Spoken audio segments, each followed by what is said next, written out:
नमस्कार, मैं दिव्या बिहारी न्यूज में आपका स्वागत है। खबरों की ओर बढ़ने से पहले एक नजर सुर्खियों पर। स्मार्ट मीटर लगाने वाले उपभोक्ताओं के लिए बड़ी खबर। 31 मार्च 2024 तक तय लोड से अधिक बिजली खपत करने पर नहीं लगेगा जुर्माना।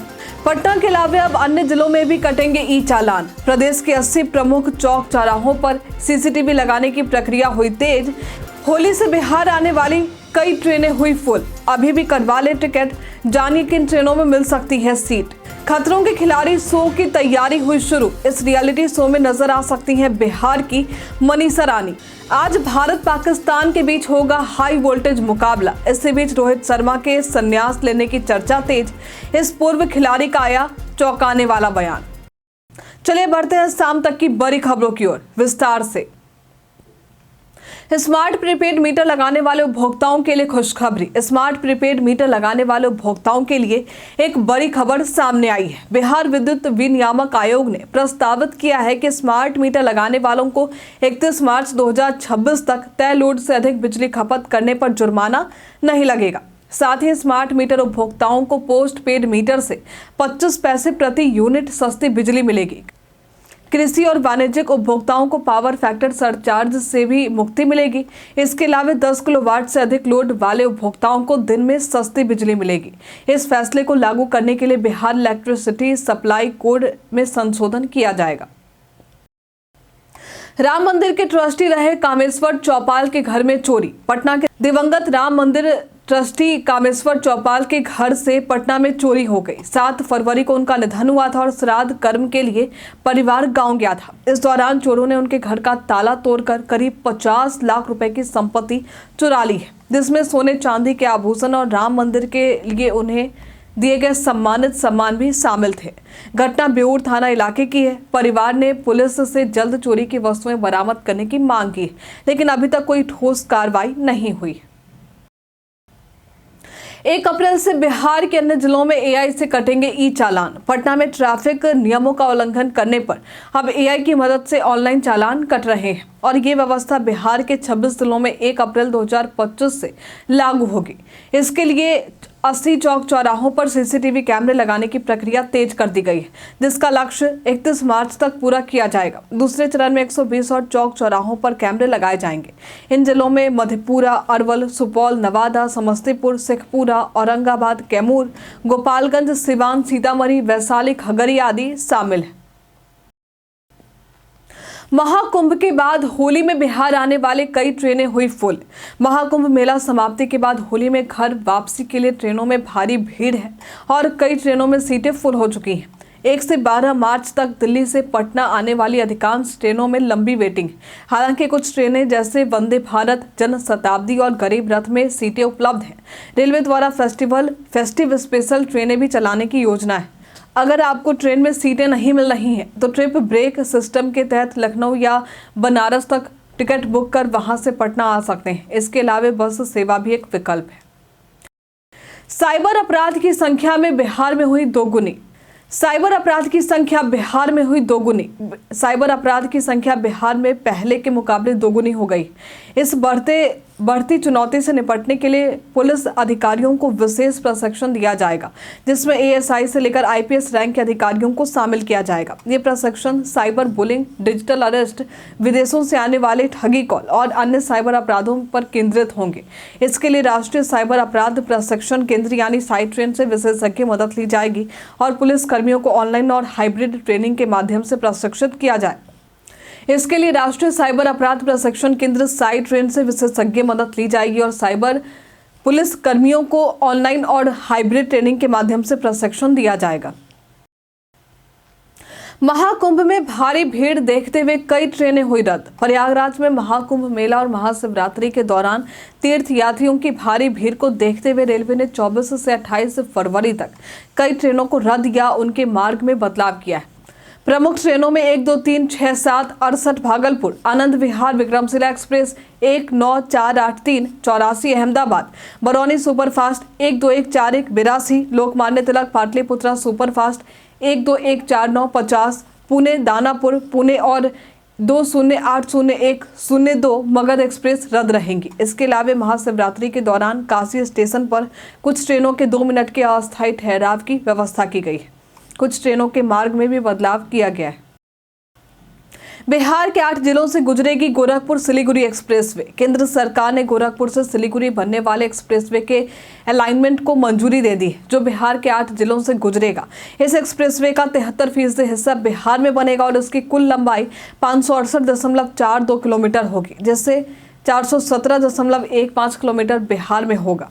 एक्सप्रेसवे की लागत 37,465 करोड़ रुपए होगी और ये 6 लेन में बनाई जाएगी। इस मार्ग पर 3 बड़े पुलों का निर्माण भी होगा। डिप्टी सीएम विजय कुमार सिन्हा ने बताया है कि 6 महीने में टेंडर जारी होंगे और 2028 तक बिहार के लोग 3.5 घंटे में पटना पहुंच पाएंगे।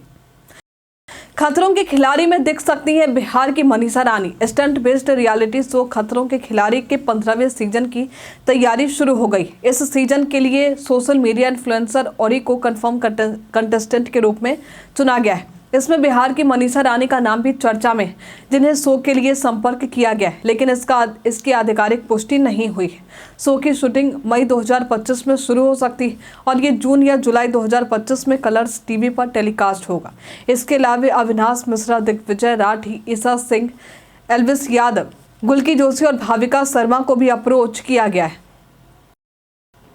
महाकुंभ से लौट रही गाड़ी अनियंत्रित होकर पलटी, कई लोग घायल।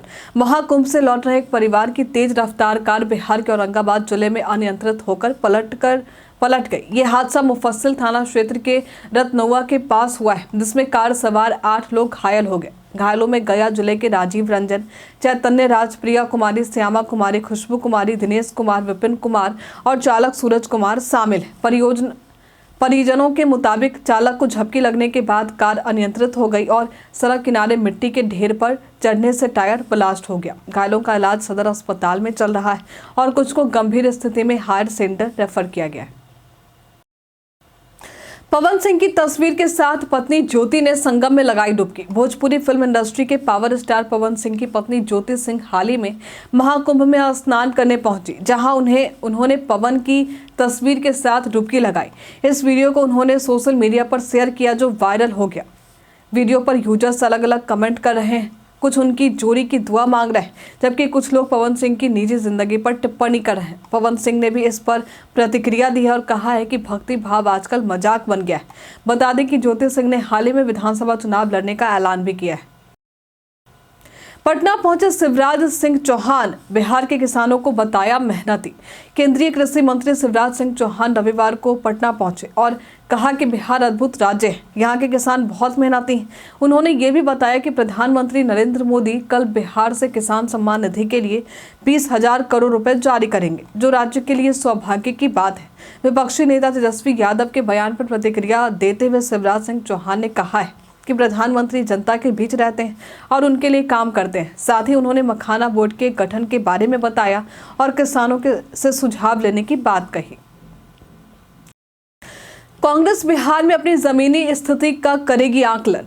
24 फरवरी से बिहार के नवनियुक्त प्रदेश कांग्रेस प्रभारी कृष्णा अल्लाभरू 4 दिनों तक राज्य के विभिन्न जिलों का दौरा करने वाले हैं।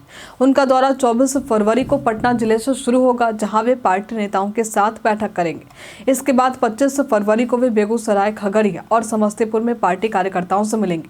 26 फरवरी को भोजपुर, बक्सर, रोहतास और कैमूर में बैठक करेंगे। 27 फरवरी को मुजफ्फरपुर, मधुबनी, दरभंगा और सीतामढ़ी में पार्टी नेताओं से मुलाकात करेंगे। उनका उद्देश्य पार्टी की जमीनी स्थिति का आकलन और कार्यकर्ताओं से संवाद करना है। पूर्णिया को लेकर पप्पू यादव की बड़ी मांग। पूर्णिया के निर्दलीय सांसद पप्पू यादव ने सरकार से सीमांचल कोसी में मक्का और मखाना की खरीदारी की व्यवस्था लागू करने की मांग की। साथ ही पूर्णिया को उपराजधानी का दर्जा देने और हाईकोर्ट बेंच की स्थापना की भी बात कही। उन्होंने कहा कि सीमांचल में मखाना, मक्का, दूध और मछली का उत्पादन बढ़ा है, लेकिन मार्केटिंग की कमी। पप्पू यादव ने बिहारी मजदूरों के साथ अन्याय पर भी सवाल उठाया है और प्रधानमंत्री मोदी की योजनाओं की आलोचना करते हुए कहा कि बिहार की योजनाओं पर कोई चर्चा नहीं हो रही। पूर्व बीजेपी विधायक के पति के मर्डर मामले में बढ़ी रीतलाल यादव की मुश्किलें। पटना उच्च न्यायालय ने दानापुर की पूर्व बीजेपी विधायक आशा सिन्हा के पति सत्यनारायण सिन्हा के मर्डर मामले में नोटिस जारी किया है। अदालत ने दानापुर के आरजेडी विधायक रीतलाल यादव समेत अन्य आरोपियों के खिलाफ ये नोटिस जारी किया है। निचली अदालत ने सबूतों के अभाव में सभी आरोपियों को बरी कर दिया था, लेकिन अब हाईकोर्ट में मामले की पुनः सुनवाई हो रही है। अगली सुनवाई 24 मार्च 2025 को होगी। सत्यनारायण सिन्हा का मर्डर 30 अप्रैल 2003 को हुआ था और रीतलाल यादव पर आरोप था, हालांकि उन्हें वे निचली अदालत से बरी हो गए थे। महाकुंभ में भारी भीड़ देखते हुए आज भारत पाकिस्तान के बीच होगा हाई वोल्टेज मुकाबला। आज भारत और पाकिस्तान के बीच होने वाले हाई वोल्टेज मुकाबले का भारतीय फैंस बेसब्री से इंतजार कर रहे हैं। वहीं इसी बीच भारतीय कप्तान रोहित शर्मा के संन्यास को लेकर चर्चाएं भी तेज हो गई। पूर्व भारतीय क्रिकेटर संजय मांजरेकर ने एक बयान दिया है, जिसमें उन्होंने कहा है कि रोहित शर्मा 2027 वनडे विश्व कप का हिस्सा नहीं होंगे। मांजरेकर का मानना है कि रोहित चैंपियंस ट्रॉफी के बाद संन्यास का ऐलान कर सकते हैं। रोहित ने हाल ही में इंग्लैंड के खिलाफ शतक जड़कर फॉर्म में वापसी की थी और पाकिस्तान के खिलाफ स्वतंत्र दिमाग से खेलते हुए टीम को एक मजबूत शुरुआत देने की कोशिश करेंगे। बीते दिन हमारे द्वारा पूछे गए सवाल का आप लोगों में से बहुत सारे लोगों ने अपना जवाब हमें हमारे कमेंट सेक्शन बॉक्स में लिखकर दिया है। जिन्होंने हमारे द्वारा पूछे गए सवाल का जवाब दिया है उनके नाम है ओमकार सिंह, नरेंद्र कुमार, प्रमोद राम, राकेश मिश्रा, सुकांत शंकर, कौशलेंद्र कुमार सिन्हा, संजीव कुमार, रंजीत मिश्रा, सानवी गुप्ता, मुन्ना प्रसाद, देवेश कुमार, नौसाद रजा, रवि मोहन वर्मा, रविंद्र सिंह, जितेंद्र ठाकुर। इसी के साथ बढ़ते आज के सवाल की ओर। तो आज का सवाल है, आपके अनुसार बिहार में ऑनलाइन ट्रैफिक चालान कटने से क्या ट्रैफिक व्यवस्था में सुधार की उम्मीद है? आप अपना जवाब हमें हमारे कमेंट सेक्शन बॉक्स में लिखकर जरूर बताइए। तो आज के लिए फिलहाल इतना ही। बिहार के तमाम खबरों के साथ बने रहने के लिए देखते रहे बिहारी न्यूज। और साथ ही अगर आप यूट्यूब से देखना है तो चैनल को लाइक करना और सब्सक्राइब करना। अगर आप फेसबुक से देखना है तो पेज को फॉलो करना ना भूलें। धन्यवाद।